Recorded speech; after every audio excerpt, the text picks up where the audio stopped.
This is the Projekt Gemineye update, brought to you by Riffical Records. And here's your host, Mark Anthony K.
Greetings, friends, and welcome to episode 111 of the Projekt Gemineye update.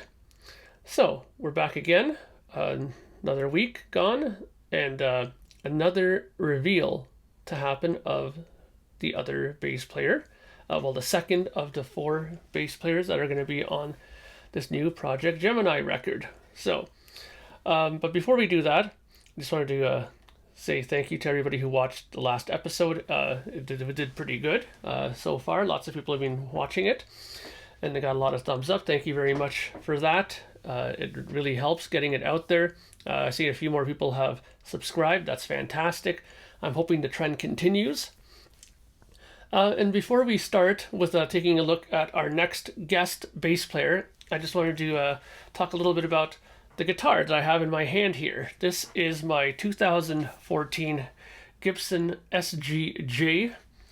It is a mahogany body guitar, mahogany neck, rosewood fretboard. It has vintage style Clouson tuners. I don't know if I can get that in there. Clouson tuners. The thing about this guitar that I really like, a lot of the Gibsons that came out around this time were using the Gibson 490 T and R pickups, which are great pickups. They're the ones that are in my other guitar that I'll show in upcoming episodes. My Les Paul Studio has the Gibson 490 Ts, which sound really great. They're very late 50s, 60s sounding pickups, so they're really cool sounding. But this guitar has the 1961 style Zebra pickups in it, so it has a bit more of a 60s-ish tone to it, which I really like. I actually prefer the sound of this. This is also one of the reasons why I use this guitar on the new record a lot. I used it, and I will be using it a lot for the guitar solos that will be on this record, and the little 2-minute segment that you heard at the beginning of this video obviously was played on this guitar, and just an example of what kind of sounds you can get from it. I mean, I played that through my my pod rig, just out of just out of ease of simplicity of setup right now, because I have a lot of things going on. I'm doing vocals right now, as you can see by that microphone beside me. And I do have my rig still set up, my using Kettner amp and my pedals and stuff like that. And the Marshall cabinet is in the next room, so I'll be using that tone mostly for the guitar solos. But I didn't want to set up all the mics. You know what I mean? It just would have took a little extra time, and I wanted to get this video out and done for you guys. So I just used this simple setup. So that was 2 minutes of music. That's not going to be on the record. It's music actually from a project I started a little while ago. I was going to do another EP release under my own name this time, I think. Or would it have been maybe a Projekt Gemineye EP? Well, whatever. It would have been a short EP. It was written the same time as the time I wrote that song, The Deed Is Done, that appeared on the 2019 Record Store Day release for Projekt Gemineye. I wrote the music that you heard at that same time. There's a whole song that goes with that, but I just used the last 2 minutes of it to have a sort of backing track to solo over, just to give you guys a little taste of the guitar. I'll be doing that throughout the next couple of episodes of the podcast, just so you got an idea of the guitars that I'll be using and what they sound like. I'll also be doing some jamming on some of my keyboards. I have 3 different ones this time. I'm going to be using the EX7, the Gaia, and finally I got the Novation Bass Station out, which is kind of like a mini Moog kind of looking keyboard that I'm going to be using quite a bit. It has some really cool sounds on it. I hadn't used that keyboard since the Ordinary Day times, so that's going to be coming back into action as well. So there you go. Just wanted to touch a little bit on the guitar. Another good thing, this thing has 24 frets. I just noticed. I was looking at myself here in the screen. It's one of my rare guitars that I actually have 24 frets. My Strats all have 21 frets. My other guitars all have 22, and this one and one other one, I believe it's my Jackson, has 24 frets. So that's another good reason to use this for solos. You have more availability of notes on this guitar. So let's leave it at that, and I'll be right back in a second to talk about our next guest bass player.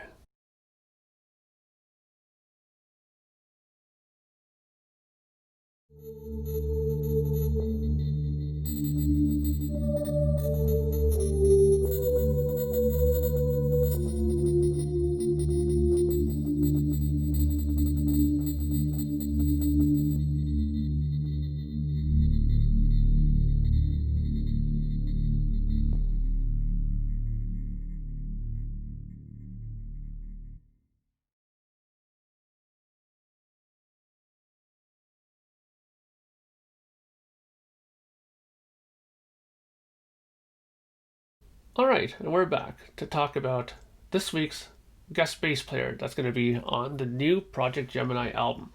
And it's somebody who has become a very good dear friend of mine now, having met him a few years back, thanks to my good friend Julian Gill of the KISS FAQ podcast.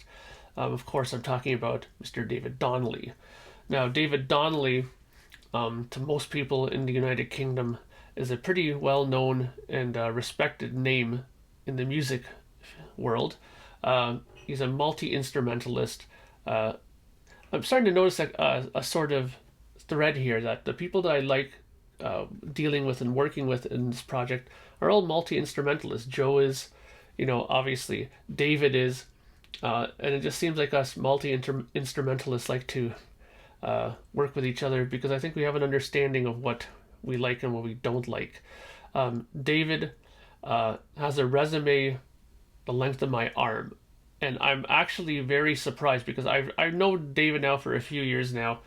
We talk quite a bit, and you start to think that you know a person pretty well after time. But when I asked him before to send me some information for this footage, as far as what he had done, the logical thing to do, which he did, was to send me his sort of bio that he has done, or the CV as they call it. And much to my surprise, when he sent it to me, I was just flabbergasted at what he has done. And really, if people here in North America don't know David Donnelly, I'm hoping that at least with this video, there'll be a little bit more awareness of how brilliant this guy is on bass. And you'll hear it. I mean, you've already heard it on the first book one. He played bass on Children of Hope. And he also playing on the song, obviously, on this new record. So his bass playing is fantastic. And on this new album, he plays on a song called The Back Streets of Paradise. And he did a really, really great job on it. I was so happy when I got the bass tracks from him for this song. Very melodic, very well thought out. Lots of little harmonized lines on bass. I mean, it's very... dare I say, like McCartney influenced, whereas Paul McCartney never just sat on a root note, and David Donnelly certainly doesn't either. So let's go through some of the stuff that he has done, because I think it's pretty important. This is one of the things I'd like to do in this segment for all the bass players. I mean, I know I didn't go over Joe too much, and I apologize to Joe ahead of time for that. Maybe I should have went over some more of his stuff. And maybe in a future episode, I will go over some more of his stuff, because he has done some fantastic stuff that should be brought to light. But I will be doing that for all these bass players. So in the hopes of having you guys be more aware of what these people have done, and I think it's important, So let's start by going through what he sent me. And I think it's very important. Now, the first thing that struck me that was immediately fantastic was... he has here that 2012-2016 he's recording, composition, mentoring, music video production with young people from marginalized backgrounds. Now, I thought that was very, very cool, helping kids out from not so great homes maybe, to get involved in music and to, help with their, help get their self-esteem up and their self-worth up. I always thought that was very cool that David did this sort of thing, and my hat is tipped to him for that sort of work, because it's hard work sometimes to do, but it's very rewarding. I'm very, very sure of that. The next thing that he has on here is 2010 to present as a guitar and drum and bass tech. Clients have included Clem Burke of Blondie, Viv Apple, sorry, I'm going to butcher some of these names, Viv Albertine, that's it, Viv Albertine of the Slits, Mick Jones, The Clash, Midge Urge of Ultravox, Javier Weiler of the Stereophonics, Keith Levine of Pill, I believe that's how it's spelled, Earl Slick from Bowie, Lennon, and his own solo stuff, Paul Cook from the Sex Pistols and the Professionals, Slim Jim Phantom from the Stray Cats, and James Stevenson of the Alarm / the Cult. Now, one thing that I always thought that was very cool about this, and something that people don't really realize, I think, is that being a tech, which is basically a person who takes care of the equipment for that musician, his amplifiers, his guitars, making sure his gear's running fantastically well during the show. If anything goes wrong, he's out there and fixing it. Now, most people kind of look at that and kind of, frown at that sort of a job. But you know what? I'm going to bring something to light here. Very many musicians that we love today started out as techs. I mean, I think one of the more popular stories I remember, if I'm not mistaken, is Lemmy teched for Jimi Hendrix. And look at Lemmy. I mean, I think that lots of people know Lemmy, probably as much as people know Jimi Hendrix, and a lot of people that I know, even in my circle of musician friends that I've known throughout the years, started out as techs. I know a friend of mine was teching for a band called Anvil, which I'm sure you guys know, and it opened a lot of doors for him. But people don't realize that when you're involved with bands that are doing big things or bigger things in the scene than you are, then you will run into some of these people. And if you play your cards right, and if you're a good worker and you help these guys out, then sometimes you get introduced. You get the old hey, come and check out my friend's record here kind of thing. And sometimes doors open through this sort of connection. So I think it's a great thing to do. And obviously his the people that he's worked with just speaks for itself as far as the quality of work that he's probably done as far as teching goes. Now let's go through the rest of this. 1984, The Cure. Rehearsals as stand-in bass and drums. So obviously he had a connection with The Cure there. There's a band here in 1985, Baroque Bordello. He was a band member, guitar and keys, signed to Polydor Records France, live shows, and a recording in Paris, France. So there you go. 1992 to 1993, he was in a band called Stare. As a guitarist signed to Big Life Records, they had 3 singles, 1 album, and a radio one in concert, and a reunion show in 2016. Very cool. 1994, The Fire Thieves. He was a session guitarist, 2 albums that were self-released. 1995 to 1997, he was involved in a band called Pressure. He was a band member playing guitar. They did 3 albums that were all self-released. 1995 to 1997, he was involved in a band called Ivy. He did drums. They were signed to Sarah and Noisebox Records, 5 singles, 1 album, radio sessions, and he did a reunion shows, 2006 and 2007. 1997, Talk Radio show, Indents, Beds, and Stings. So basically he did work for radio shows, making little segments for in between, I guess, the different sorts of, whenever they did songs, the sort of identifications between the songs, like you're listening to blah, blah, blah, blah, BBC One or whatever. He did those kinds of idents for it. Okay, 1999 to 2001, he was in Fabulous Kitchenware on guitar, 3 EPs, TV, radio, tours, etc. Very cool. In 2003, Overload TV composed and produced idents, stings, beds, and theme tunes. So again, this was involvement with television now, doing the same sort of things, except for instead of radio, we're talking now television. So very cool. So obviously, not only does David do, band stuff, but he's also involved in like the stuff in the back side of the industry, like, doing radio stuff and film stuff and television stuff. Very cool. 2003, now we start getting into some heavy hitters. Glenn Matlock of the Sex Pistols. Rehearsals, guitar, and it says rejoined in 2010. 2006 to 2010, the Sex Pistols experience. Guitar, 4 years worldwide touring, over 200 gigs in the United States, Brazil, and Europe. I mean, that right there alone should be enough to kind of say, okay, this is like serious business here, because this is somebody who's done, global touring for 4 years with somebody who's a name in the business. I mean, who doesn't know the Sex Pistols? I mean, come on. 2010 to 2014. I'm guessing this is after the Sex Pistols experience. He joined Glenn Matlock in the Philistines, which is Glenn Matlock's actual band, like I guess his solo band. He did drums in this band, and did Canadian and multiple British tours. That's the one thing that I wish I would have known David earlier for, because if they did a Canadian tour, I would have loved to have seen that and, hung out with them then. But that was a little bit before our time. In 2011, he was involved with Sham 69, a band that I'm familiar with, stand-in to finish the British tour in 2011. Now, here's something that's very cool that I think needs attention.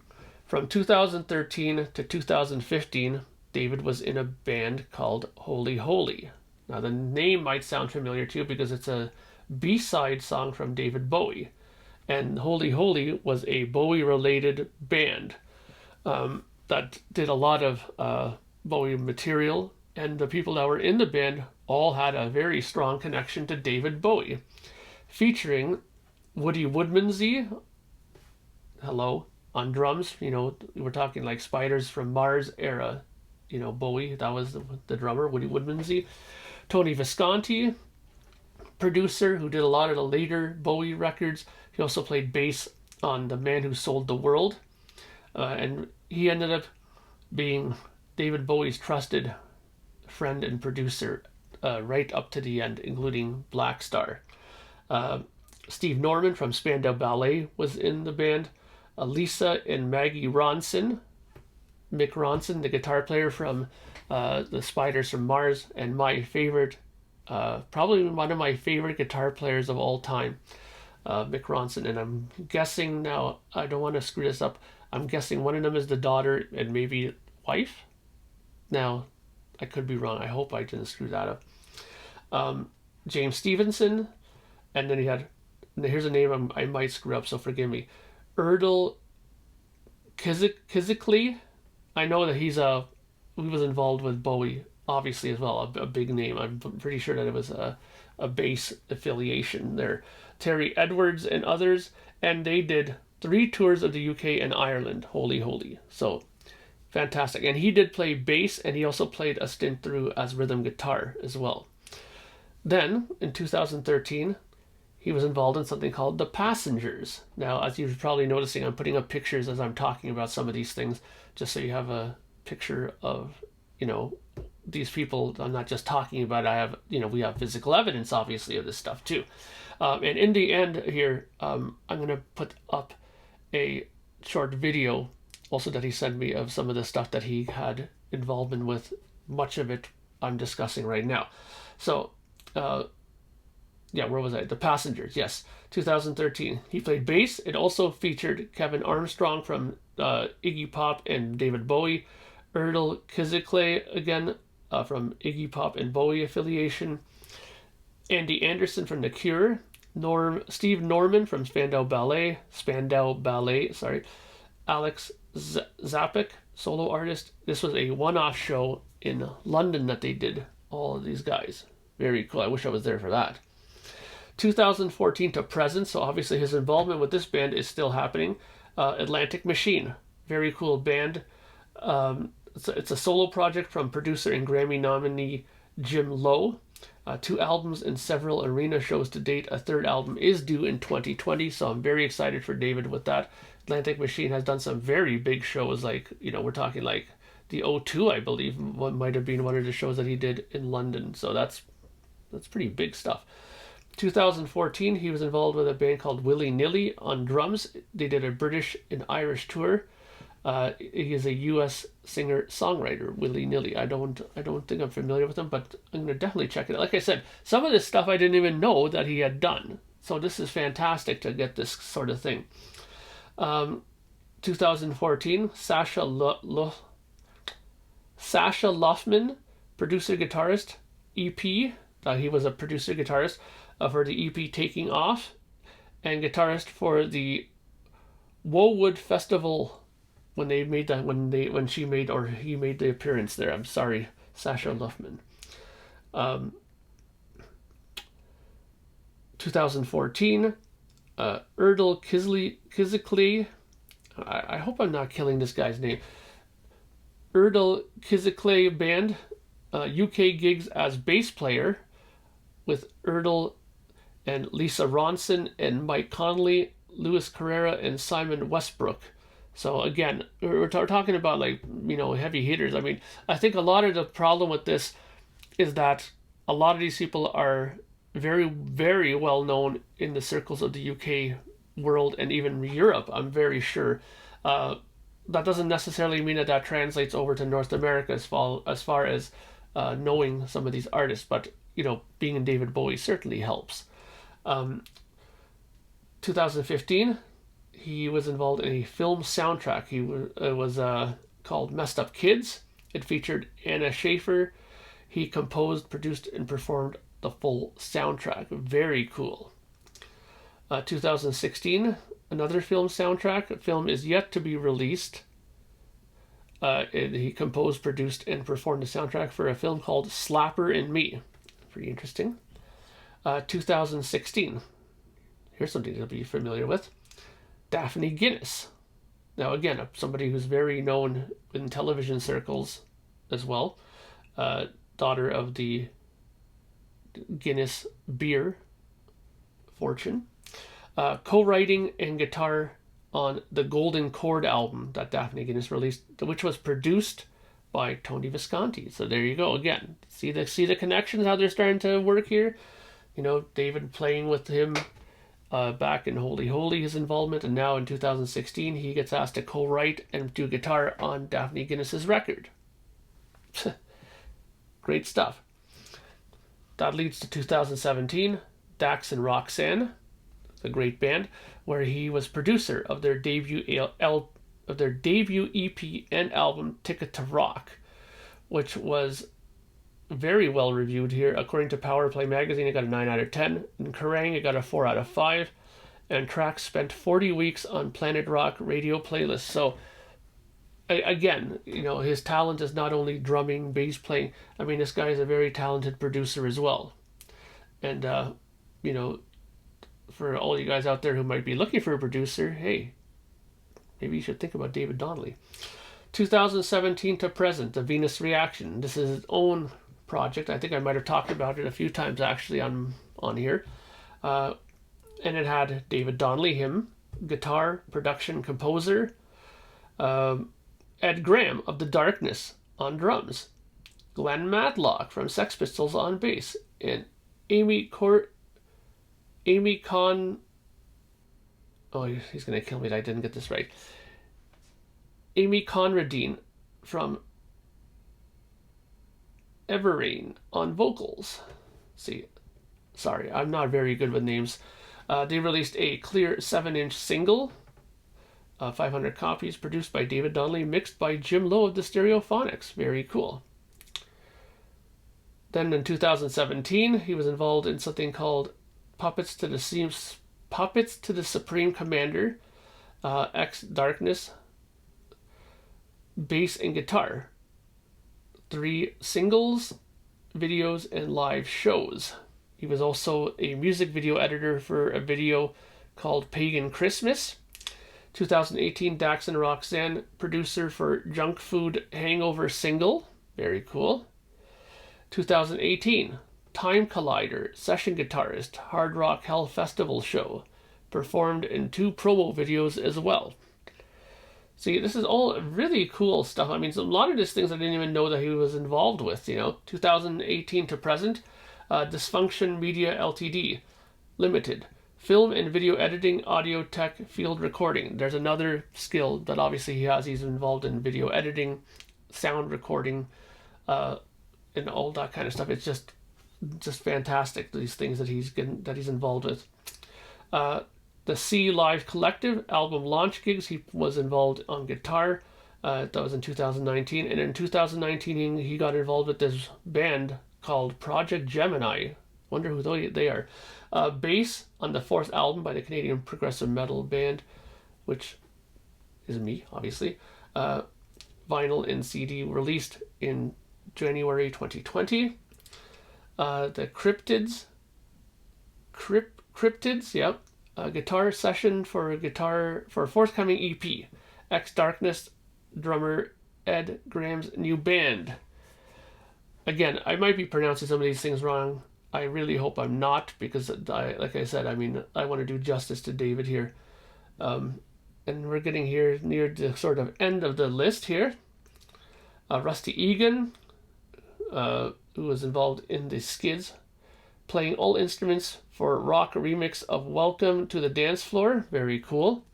2019 to the present, Trevor Fuller photography, film, and video editing. See, again, see what I mean of the circle of involvement? When you get involved with one person, next thing you know, wink, wink, hey, I know a guy, this guy knows a guy, bam, bam, bam, and the circle grows, and then next thing you know, you're involved with all kinds of things.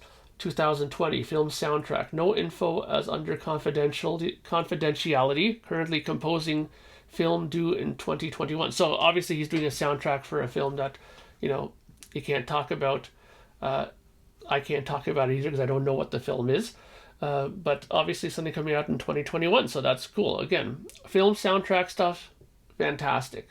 I mean, one of my other favorite guitar players, Trevor Rabin, has made a total career out of doing film soundtrack stuff. I mean, yes, he was in Yes before, but I mean, I think he's done far more music for films than he ever did with Yes. And last, but I guess not least, 2020, Projekt Gemineye, based on tracks on upcoming Canadian vinyl release due in March 2020.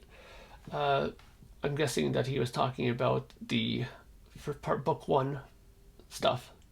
So that's great, yeah. So obviously, he did a lot more stuff too. He also played bass on the bonus tracks that I had as part of the download for the record. People got a download card. In fact, I think the download card is right here for my record that came out. And when you got this download card, in the back was a code. And when you played that code, there was 3 cover songs, and David played bass on all 3 of those songs and did a fantastic job, I may add. So there you go. David Donnelly is the second guest bass player on my record. And I think that he should be on many more records. I'm hoping, I'm talking to you, David, I'm hoping there will be more of his own music coming out too, because obviously the man is a talented guy, and the Venus Reaction stuff was brilliant. You know, he's done so many great things. I just can't help but be, you know, fully supportive of everything that he's done. And also, he has something that he's done called Choose Your Weapon, which is having something coming out very soon, I think, and which I had an involvement with, which was I did mix and mastering for the single that they're putting out very soon. So watch out for that. Choose Your Weapon. Yeah, so I think I've said more than enough about it. I mean, sure, I could talk a lot more about stuff. And another thing that I'm planning on doing for you guys is not only am I going to be talking about these guests, but once the record is done and coming out, I'm going to hopefully get all 4 guys to do their own one-on-one segment with me on here, talking about their involvement and just, you know, chatting in general with all of these guest guys. So look forward to that as well. So that's it for now. There's lots to check out as far as David Donnelly goes that I mentioned. I'm sure any of these bands and, you know, artists that I talked about, you can easily find on either YouTube or either on Google when you do a search. Check it out. He has lots of great music that he's involved with, and maybe some stuff you might not have heard of, maybe some stuff you might like, actually. So check it out. So that's it for me for now. Next week I'll be back again with guest musician number 3, and I will talk to you all then. I hope you have a great weekend. Thank you, my friends. Bye for now.